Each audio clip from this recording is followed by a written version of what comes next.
Laissez-moi vous conter une courte histoire. L'histoire d'un mec plein de préjugés et qui n'a jamais cherché à comprendre certaines différences. Pourquoi ? Parce qu'il était persuadé que rouler en 3 roues relevait de l'automobiliste ou du motard feignant. Que l'utilisation d'un 3 roues était réservée à ceux qui aiment les inconvénients de la moto et les inconvénients de la voiture. Sans même se poser la question que peut-être le 3 roues était simplement une catégorie de véhicules à part entière, mais en bon français, il juge, sans même essayer. Et puis un jour, l'opportunité se présente à lui. Après tout, pourquoi pas ? Et si cette personne s'était trompée ? Et si je m'étais trompé ?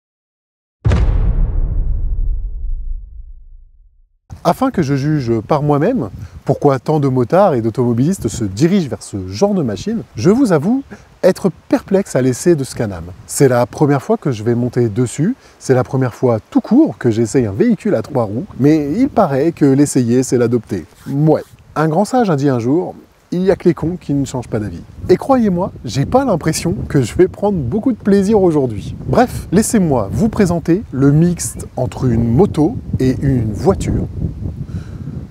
Une moiture, le Can-Am Ryker 900 Rally.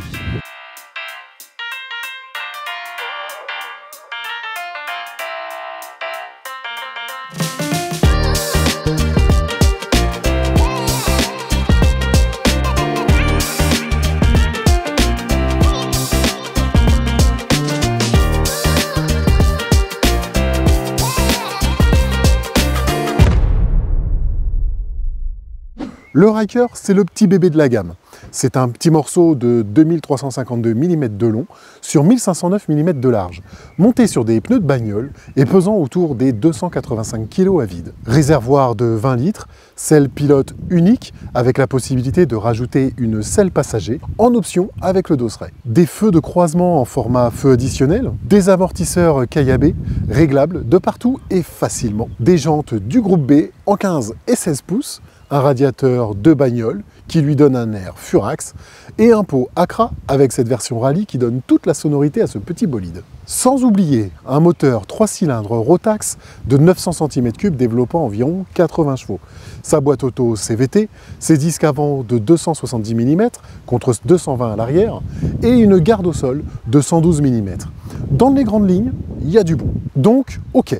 On a un véhicule plutôt bien équipé, ici, dans une version rallye, avec de très belles jantes, effectivement, mais tout ça, ça sert à quoi? Avant d'aller plus loin, j'ai tenu à savoir un petit peu pourquoi les gens se dirigeaient vers ce genre de moto. Et il en est ressorti plusieurs choses.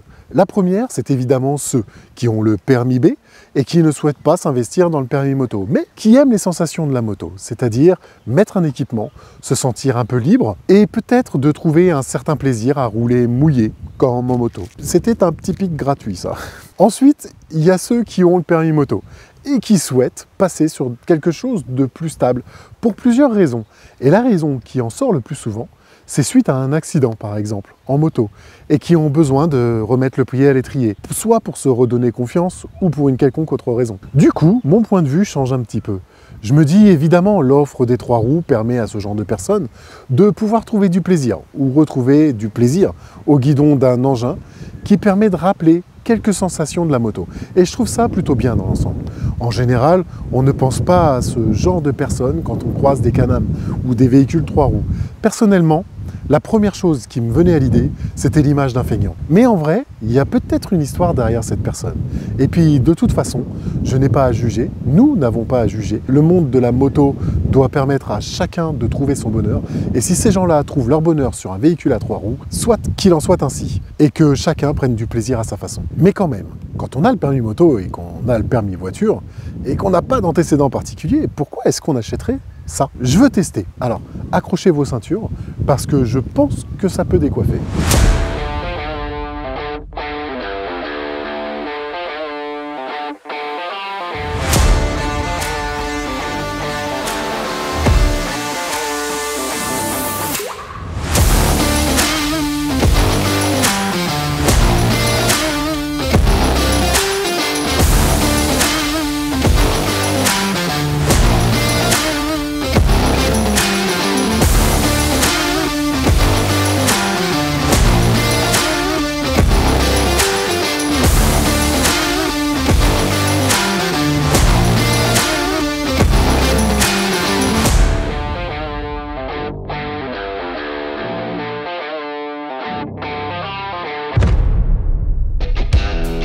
La position de conduite est plutôt confortable. On est assis un peu comme sur une moto type GT, mais on ne conduit pas du tout comme une moto. Une moto, pour qu'elle tourne, on penche. Ici, pour tourner, il va falloir pousser le guidon, mais très fort, et contrer ce mouvement par le bassin pour la simple et bonne raison, c'est que ce genre de petit bolide, ça vire à plat. Ça vous jette sur une extrémité et vous avez intérêt d'être bien accroché. Et quand vous êtes motard, attention au réflexe. Le frein n'est pas sur la poignée, mais sur votre pied droit. Il s'agit ici d'un freinage couplé qui, je dois vous avouer, demande une certaine habitude en cas de réflexe, mais qui est d'une efficacité dingue. Le freinage est ultra fort et ultra précis. Cette machine est clouée au sol. J'ai l'impression qu'il est impossible de la foutre au tas. Elle est comme collée au bitume, peu importe les circonstances. Le confort du pilote est plutôt présent. La selle est bien molletonnée et honnêtement, on est plutôt bien assis. En duo, c'est une autre histoire. Le petit dossier a réellement de l'importance, si vous ne voulez pas que votre passager finisse 2 mètres plus loin lors de vos accélérations. Mais le confort de la selle passager laisse à désirer. On ne se voit pas faire 500 km avec une selle comme ça.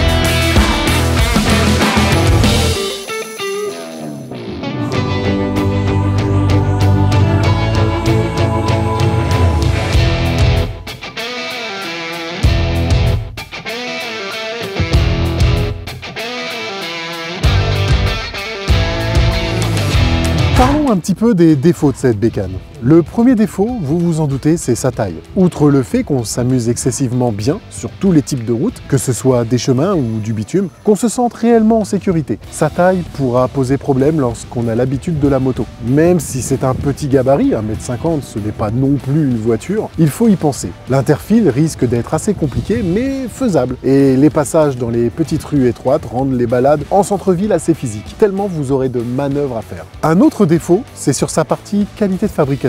Alors oui, ça a un intérêt, que ce soit entièrement en plastique, pour la simple et bonne raison, c'est que sur ce modèle-là, on est sur un modèle rallye. Si des pièces cassent pour X ou Y raison, il est plus simple de les remplacer ou de les réparer. Le souci, c'est que ça ne fait pas quali du tout. Durant notre essai, j'ai remarqué que le guidon avait tendance à bouger un petit peu et que mon clignotant arrière a décidé de se faire gentiment la malle. Après, soyons honnêtes, il a été utilisé dans des conditions un petit peu extrêmes par rapport à son utilisation lambda, et malgré ça, je lui trouve tellement de qualité qu'on serait capable de lui pardonner tous ses petits défauts. Je vous explique. C'est un véhicule pensé pour la stabilité. Vous voyez les kartings? Quand vous prenez des courbes, on sent que ça accroche. La garde au sol est vachement basse et la largeur du véhicule fait que tout de suite, on se sent en sécurité. Ça ne décroche pas le bitume et ça offre une stabilité de dingue. Je comprends réellement les gens qui se sentent en sécurité sur ce genre d'engin. Le freinage combiné offre une réelle sécurité en freinage d'urgence et surtout, je crois que ça bat tous les records de freinage. Peu importe sur sol mouillé, sec ou sableux. Je n'ai strictement jamais connu ça. Au départ, j'avais envie de le comparer à un quad et ayant eu un quad, ce n'est pas du tout ressemblant. Donc ça se rangerait réellement dans une catégorie à part entière. On garde bien les sensations de la moto, je trouve. Et puis, de toute façon, l'équipement est obligatoire. Donc on a l'apparence d'un motard et les sensations d'un motard. Le moteur est vraiment furax, la boîte CVT, c'est un peu comme un scooter, mais en mieux. Les cale-pieds sont réglables, ça permet à tous les gabarits de pouvoir se positionner sur cet engin et d'être à l'aise pour la conduite. Alors, croyez-moi ou pas, mais j'avoue que j'ai jugé un peu trop vite cet engin. C'est un engin polyvalent qui offre de multiples possibilités, bourré de qualité et qui rassure énormément. Je comprends réellement les gens qui se dirigent vers ce genre de choses et je m'excuse de toutes les fois où j'ai jugé ces personnes. Alors oui, c'est un peu particulier comme essai, mais il fallait le faire. Déjà par curiosité, juger les autres c'est déjà mal, mais si en plus on n'essaye pas ce qu'ils essayent, c'est absurde. Alors moi qui suis motard, moi qui suis automobiliste, moi qui aime me promener un petit peu dans les chemins et pourquoi pas sur certaines routes, j'avoue avoir été conquis. Ce truc est fantastique. Je remercie Motors Avenue, Le Mans, pour m'avoir offert la possibilité d'essayer quelque chose que je n'aurais jamais essayé de moi-même. J'en garde un très bon souvenir et je vous le conseille. Si vous allez dans le coin, arrêtez-vous chez eux. Ils sont concessionnaires multimarques, ils connaissent leurs produits sur le bout des doigts et sauront vous diriger vers un véhicule qui vous correspond. Quant à nous, on se retrouve très vite. Et d'ici là, soyez prudents. Bye. Il ne faut jamais s'en vouloir de nos préjugés, mais il faut s'en vouloir de juger sans essayer. Je me suis rendu compte que cet engin me procurait du plaisir, des fous rires même. Pour l'apprécier à sa juste valeur, il suffit simplement de ne pas le ranger dans une catégorie qui nous tient à cœur, à nous les motards, mais dans un style de véhicule à part entière. Et là seulement, on appréciera cet engin à sa juste valeur.